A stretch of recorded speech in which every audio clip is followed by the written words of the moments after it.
Meus irmãos, vamos abrir as nossas Bíblias no livro de Reis, segundo livro dos Reis, no capítulo de número 20. Quero pedir a você que abra a sua Bíblia e faremos juntos a leitura desse texto sagrado, onde temos aqui um encontro de dois pastores e uma mensagem.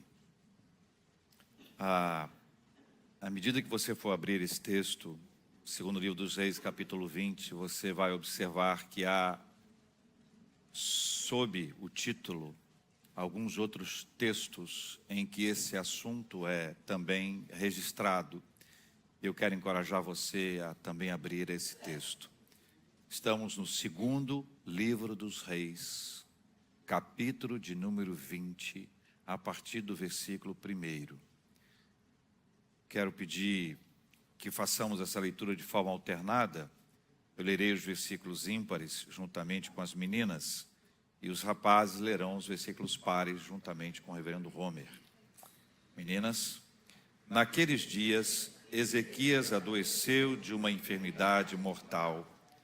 Veio ter com ele o profeta Isaías, filho de Amós, e lhe disse: assim diz o Senhor, põe em ordem a tua casa, porque morrerás e não viverás.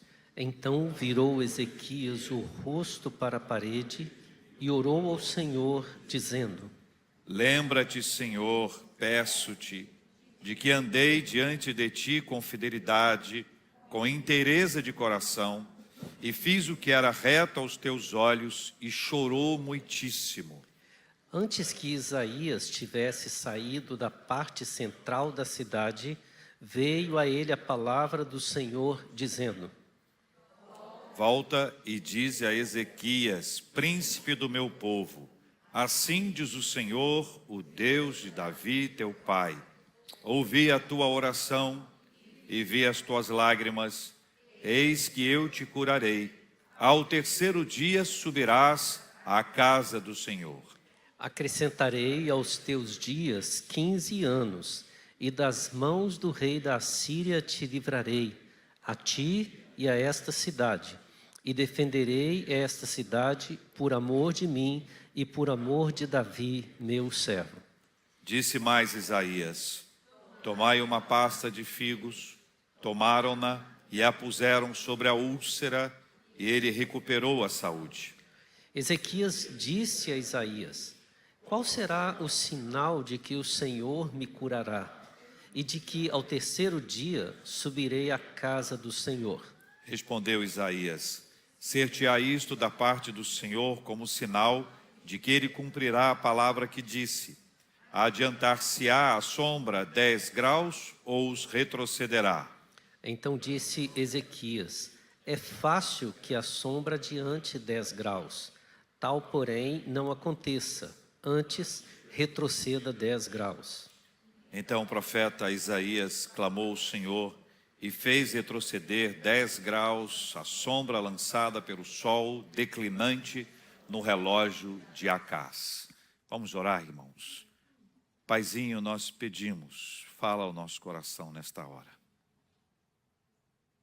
Permita o Senhor que o Espírito Santo nos ilumine e nos faça compreender a voz do Senhor, a instrução do Senhor por meio da sua palavra. Que nenhum de nós perca nenhuma parte. Que os nossos olhos e o coração e a mente estejam atentos ao que o Senhor vai falar ao nosso coração nesta noite. Nós oramos em nome de Jesus, o nosso amado. Amém.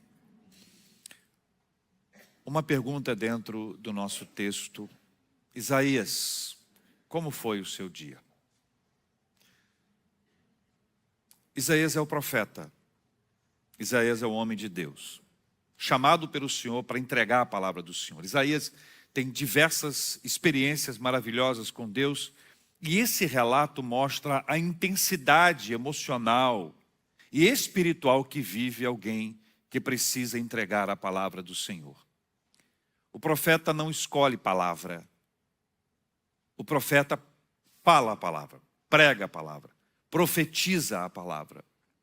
Isaías naquele dia recebeu duas palavras bem distintas.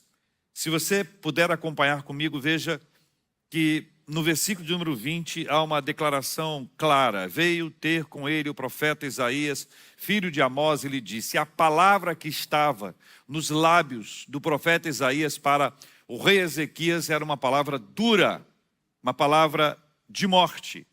Põe em ordem a tua casa, porque morrerás e não viverás. Isaías, ao trazer essa palavra, ao verbalizá-la, ao compartilhá-la, ele tem com ele também esse peso emocional. Essa coisa intensa de dizer uma fala que vai pesar na vida do outro, mas tem a ver também comigo. De alguém que se torna sensível a essa voz. Alguém que percebe a dor do outro e não apenas percebe, como também sente a dor do outro. Mais adiante você vai observar, há uma ação divina que transforma todas as coisas. Chega no versículo 4, veja o versículo 4. Antes que Isaías tivesse saído da parte central da cidade, veio a ele a palavra do Senhor, dizendo: volta e diz a Ezequias, e aí há uma declaração de cura. Num instante muito próximo, do ponto de vista do tempo, existe uma fala: põe em ordem a tua casa e certamente morrerás. E na sequência, uma outra fala: volta lá e diz que ele vai sobreviver. Isso no coração de um profeta. Isso é um relato do que se passa na vida de um ministro de Deus, de uma liderança espiritual, que no mesmo tempo ou no mesmo dia, nós temos janelas diferentes desse dia, em que é possível que a gente tenha um tempo maravilhoso de consideração, de alegria, uma festa, uma celebração de vida, e ainda naquele mesmo dia, um tempo de choro, de lamento, de morte, de saudade. E mais adiante, termos ali uma outra manifestação de alegria. Eu mesmo já vivi alguns dias assim. Um determinado dia, eu participei de um sepultamento de um filho de um pastor, onde a dor do pastor era tão intensa e tão evidente, ao mesmo tempo a sua fé em Deus jorrava dentro dele, de dentro dele, o evangelho, a pregação, a palavra, com um olhar cheio de graça, cheio de misericórdia, agradecendo a Deus pela bênção do filho que havia sido atropelado e morreu. Ao terminar aquela cerimônia, em me despedir dele e das pessoas que ali estavam, eu parto agora para um culto de ação de graças, porque a filha de uma pessoa querida havia sido curada de uma grave enfermidade. O que se passa no coração de um pastor num dia comum como esse? Isso me levou a perguntar: Isaías, como foi o seu dia? Todos nós temos momentos distintos na nossa vida.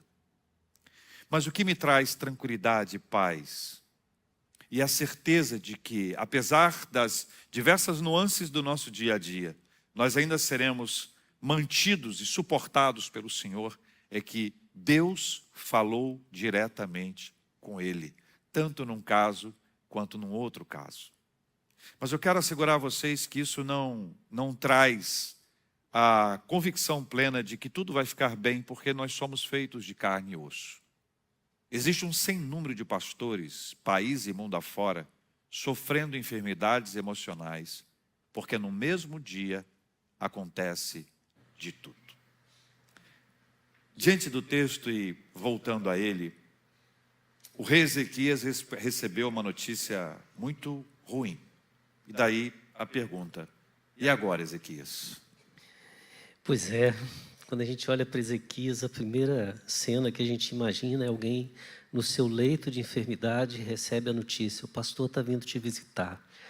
Que bênção, não é? Vou receber uma boa notícia, uma oração, aí o pastor chega e diz: você vai morrer. É interessante que o texto começa dizendo que nem sempre depois da boa notícia, da má notícia, vem uma notícia melhor, às vezes vem uma pior. E como é que a gente reage diante de uma situação dessas? Imagino que naquele momento Ezequias deve ter sentido um impacto profundo. E Ezequias foi um homem que viveu séria e sinceramente a sua vida com Deus. Ele trouxe uma reforma ao seu país quando seu pai tinha trazido uma grande idolatria. E é interessante que a postura de Ezequias nesse texto, ela é uma postura de virar-se para a parede e falar com Deus. Ele entendeu que Deus não estava falando para ele algo como um juízo, como uma punição, mas ele estava entendendo que diante de Deus era tempo de preparar-se. Era tempo dele se preparar. A palavra de Isaías para ele foi: ponha em ordem a tua casa. E ele entende isso. E naquele momento de oração, ele olha para Deus e ele entende que tipo de preparo ele precisaria ter. Ele era rei, mas talvez precisasse fazer uma organização no preparo financeiro. É impressionante a quantidade de famílias que se destroem depois da morte de alguém pela questão financeira. Era bom ele pensar que tinha o preparo emocional, porque a família tinha que se preparar para a partida daquele que era a sua âncora, o seu suporte, mas também o preparo espiritual. Ele precisava saber que o coração e a sua casa, a sua família estavam em paz com o que Deus estava para fazer. A oração não é um ato de revolta, mas é uma expressão da sua dor. Ele está triste. Ele olha para a parede como quem olha para o nada, como quem olha para o vazio, como quem olha para aquele lugar e sofre no coração o impacto daquela mensagem que está dizendo: não há esperança, você vai morrer. Né? E nesse momento, quando ele vira e ora ao Senhor, ele faz uma oração com um conteúdo profundamente interessante. Primeiro, que é uma oração humilde. Ele fala assim, no versículo 3, lembra-te, Senhor, peço-te de que andei diante de ti com fidelidade. É uma oração transparente. Ele sabe que Deus conhece todo o nosso interior. Ele sabe que Deus é aquele que entende as nossas lágrimas. Ele sabe que a dor que ele está sentindo ali não é de revolta, de angústia, de frustração, não é briga, não é chegar e dizer: Deus, eu não aceito. Não, mas o Senhor sabe que dói. Está um vazio. Não era essa notícia que eu queria receber. Eu queria ouvir dizer: olha, levanta-te e anda, você está curado, vai ter.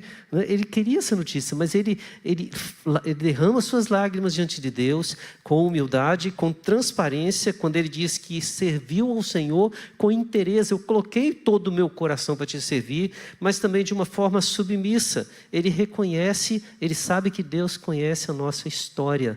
Ele fala diante de Deus: eu fiz o que era reto diante dos seus olhos. E o texto diz que ele chorou.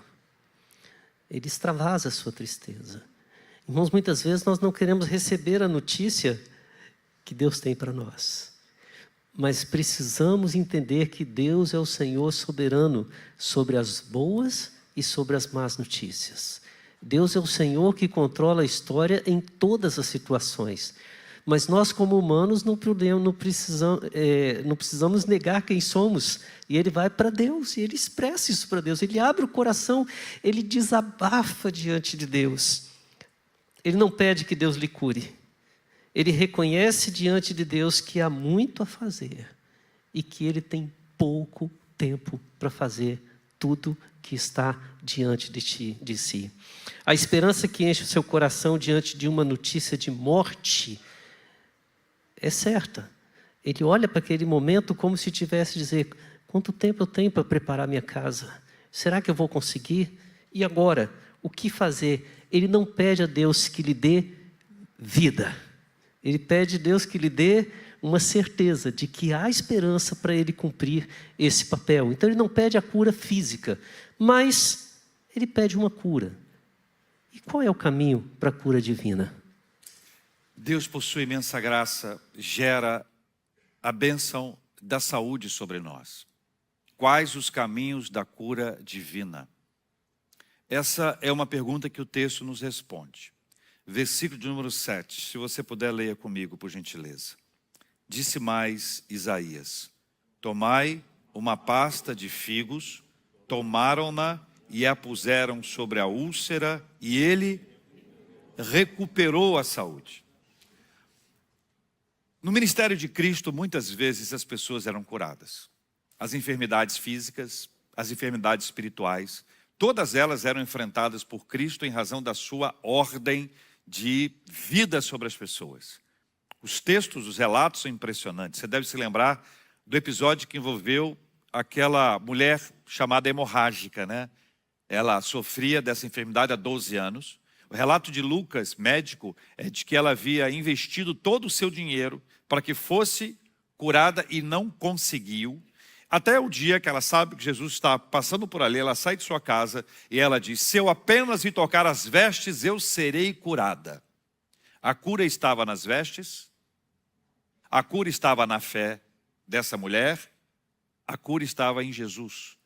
E a gente faz as perguntas são feitas. Nós todos podemos ter as respostas para isso, e pode ser que a gente esteja certo ou absolutamente errado.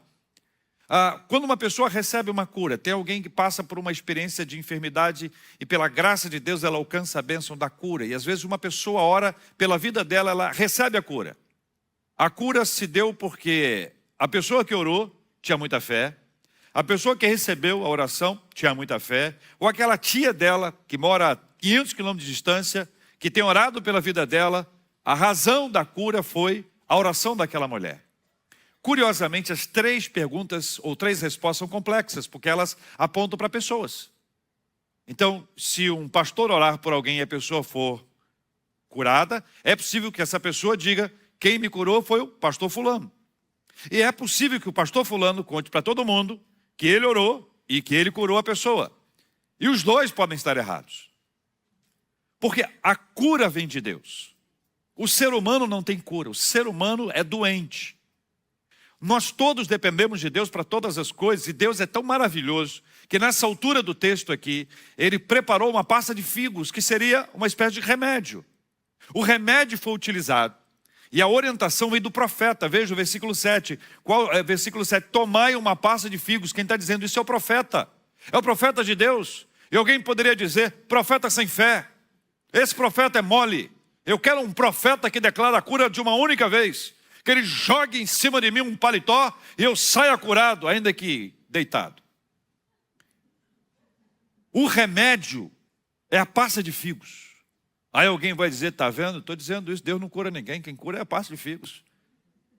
E é capaz de alguém ainda não ter entendido que Deus usa a pasta de figos, como Deus usa uma cura direta e imediata. Eu passei por uma enfermidade grave. Eu tomei remédio. Eu fiz quimioterapia. Eu fiz um tratamento longo. Eu não tenho dúvida que quem me curou foi o Senhor. Eu não tenho a menor dúvida. Foi a mão de Deus que estava sobre a minha vida e me deu a bênção da cura. Ah, pastor, mas o senhor fez quimioterapia. Os incrédulos vão dizer: ué, se Deus curou, por que fez a quimioterapia? Porque quem fez a quimioterapia foi o nosso Deus. Quem fez o remédio que a gente toma foi o nosso Deus.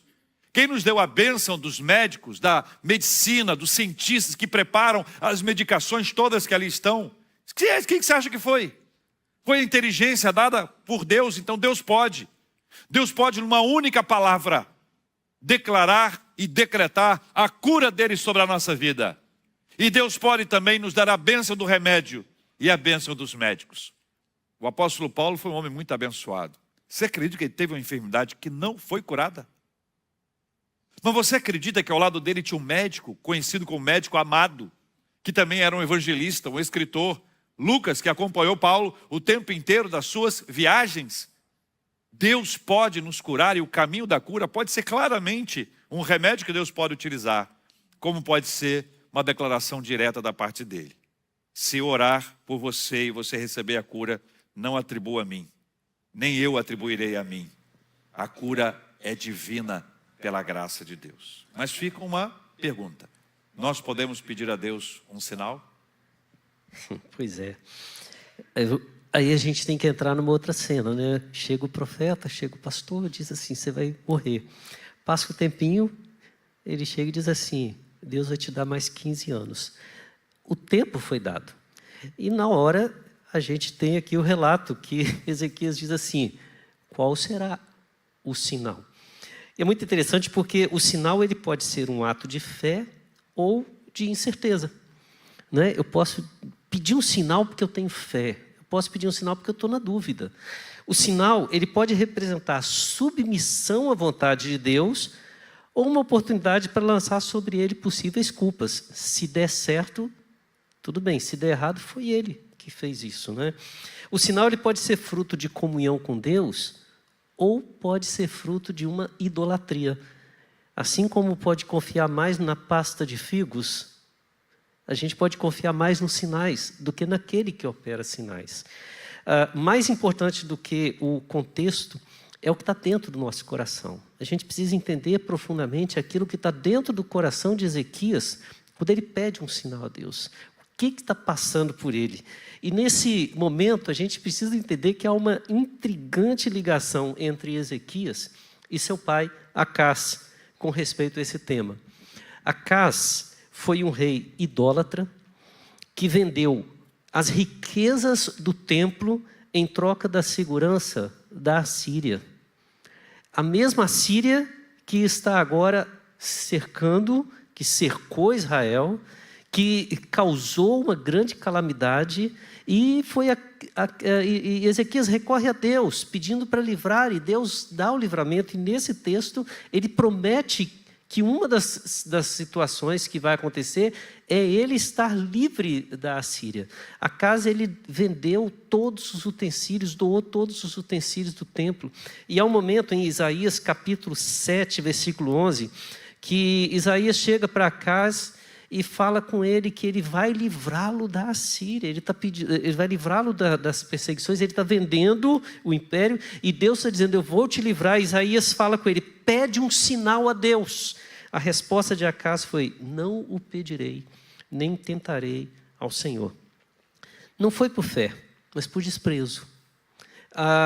O curioso é que nesse contexto, esse mesmo contexto que ele fala assim, eu não vou pedir sinal, é tipo assim, eu não confio, eu não estou acreditando, né? Mas assim, se eu pedir e for ele, será que eu vou ter que render a ele? Você já viu que às vezes as pessoas fazem isso? Não, eu não quero saber que foi Deus que fez, senão eu vou ter que reconhecer a soberania de Deus na minha vida. Não quero. Mas é interessante que nesse contexto de Isaías 7:11, quando ele fala, não quero um sinal, Isaías fala, mas você vai ter um sinal. E o sinal está no versículo 14, quando ele diz, a virgem conceberá e dará à luz um filho, e ele será chamado Emanuel. O sinal mais poderoso da verdadeira cura, da verdadeira libertação, que é exatamente cumprido em Jesus Cristo, o nosso Senhor. Acás recebe essa mensagem. Ezequias, quando ele pede um sinal, ele vem por parte do profeta, né? Ele pede um sinal que é o profeta quem dá, não é Ezequias que fala, Senhor, eu quero esse. O profeta diz, qual sinal você quer? Veja, o texto está dizendo aqui, né? Ezequias pergunta no versículo 8, qual será o sinal de que o Senhor me curará e de que ao terceiro dia subirei à casa do Senhor? O profeta faz a proposta para ele. Tem um relógio. Esse relógio, o sol bate e a sombra diz qual é a hora. Ele fala assim, você quer que essa sombra adiante 10 graus, aproximadamente 40 minutos, ou você quer que esse sol recue? Ou veja bem, o sinal é dado pelo profeta, e ele vai escolher qual dos dois. Ele fala, eu quero mais difícil, eu quero que ele retroceda 10 graus. Né? E esse sinal que ele pede a Deus demonstra que ele tem fé, que ele está submisso, e que ele busca Deus em comunhão. Então, veja, ele está buscando algo para confirmar o que o profeta estava falando, não é porque ele quer ter fé, quer estar submisso, quer ter comunhão, é porque pela fé que ele tem, pela certeza de que Deus é soberano e de que ele está em comunhão com Deus, Deus se agradará em mostrar a ele a sua vontade. O sinal dado por Isaías, ele leva Ezequias a se lembrar de Acás, pois o mesmo seria realizado através do chamado relógio de Acás. Ou poderíamos dizer, o tempo de Acás. E era uma mensagem que nos despertava para duas coisas. Primeiro, para que Ezequias aproveitasse bem o tempo que Deus estava lhe dando. Deus havia dado um tempo para Acás, que não foi aproveitado. Agora Ezequias tem um tempo para aproveitar bem. E era uma mensagem para que ele se lembrasse de que a referência para o seu reinado não é Acaz, seu pai, mas é Deus, o Deus Todo-Poderoso, aquele que está acima de qualquer sinal. Com o rei Ezequias nós aprendemos a virar o rosto para a parede, a orar. A oração muda as circunstâncias, a oração muda a nossa percepção sobre as circunstâncias. E é possível que você tenha algum motivo especial de oração, tal qual Ezequias teve. Nós todos recebemos notícias ruins e boas ao longo de toda a nossa vida. E alguns períodos da nossa vida são mais complexos, são mais intensos. E nós precisamos da bênção, da ação divina sobre nós, permitindo, Deus, que o nosso coração seja aquecido pelo Senhor.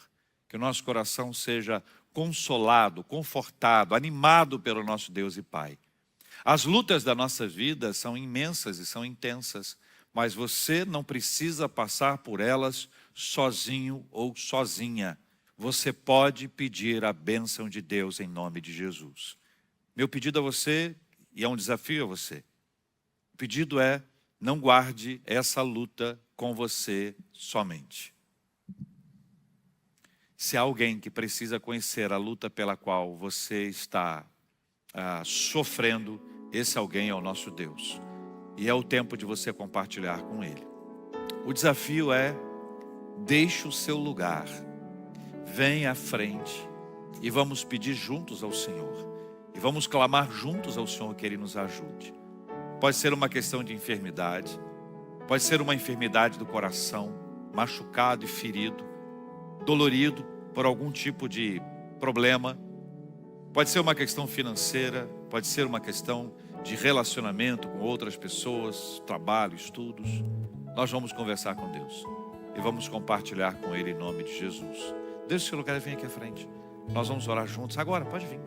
Orar juntos em nome de Jesus.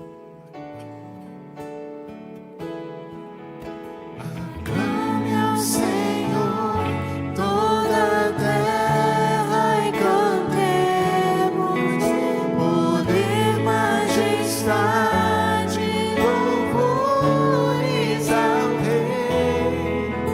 Montanhas se prostrem e rujam os mares ao som de teu nome. Alegre te louvo por teus grandes feitos, e lá estarei, sempre te amarei. Incomparáveis são tuas promessas, incomparáveis são tuas promessas, incomparáveis são suas promessas pra mim. Irmãos, nós vamos orar juntos agora. O reverendo Romer vai orar conosco.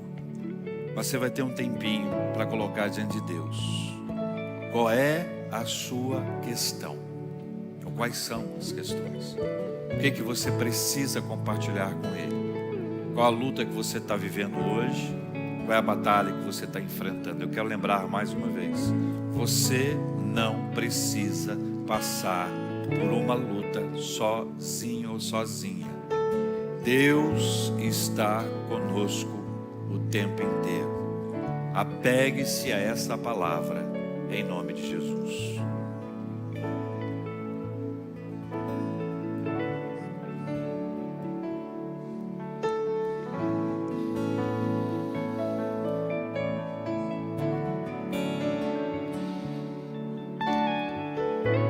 Ouve nosso coração, Senhor.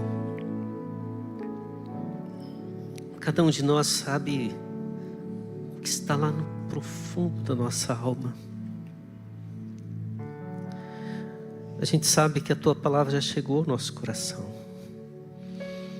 E apesar, ó Deus, da mensagem falar em tempo, em cura, a palavra que o Senhor traz para nós é a importância de usar o tempo para a tua glória.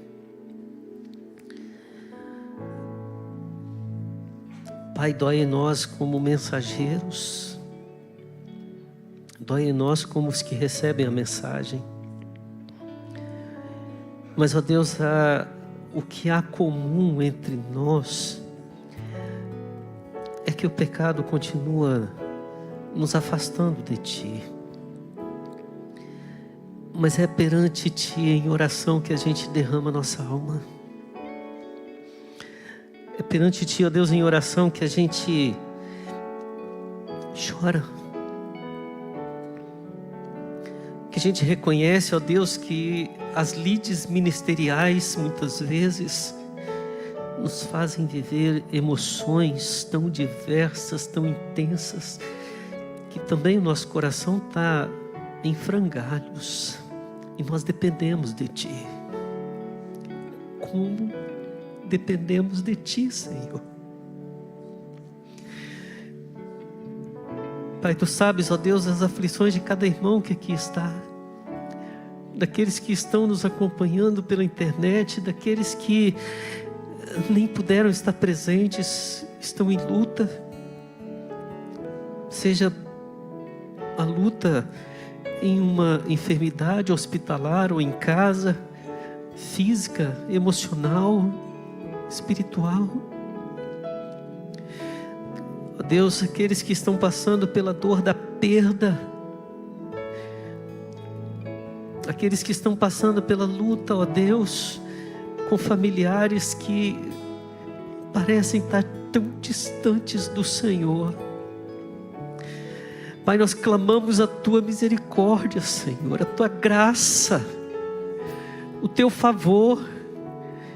Não é em pasta de figos que confiamos, não é no poder de uma fé que é manifestada em votos, em obras e em busca de sinais. Nós confiamos que a Tua palavra é a vida que restaura a nossa vida, ainda que a resposta do Senhor para nós seja o fim da vida.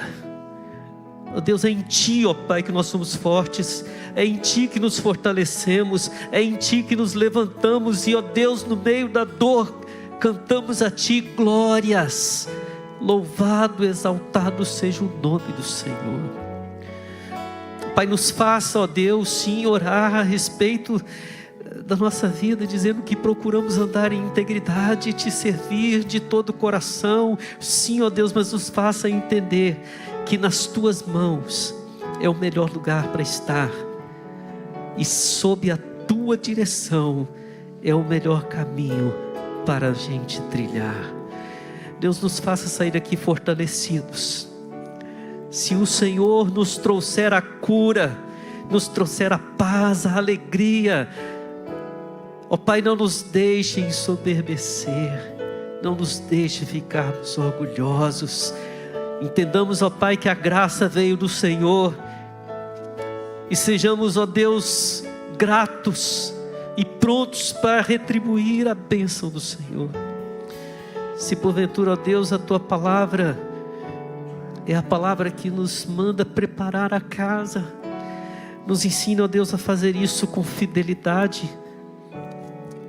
Não tem como impedir as lágrimas, mas das lágrimas podemos Te louvar, extrair um verdadeiro louvor, uma verdadeira adoração a Ti, pois é em Ti que confiamos. Deus, se o tempo for longo, o Senhor fará desse tempo de luta um testemunho de fé para alimentar outras vidas. Mas usa-nos, ó Deus, como instrumentos preparados, afiados, para que a Tua vontade seja manifestada e a Tua glória vista através de nós. A cura vem, Senhor, para os servos do Senhor, porque o Senhor é o Deus que nos salva. E nós oramos com gratidão no coração, em nome de Jesus. Amém, amém, amém.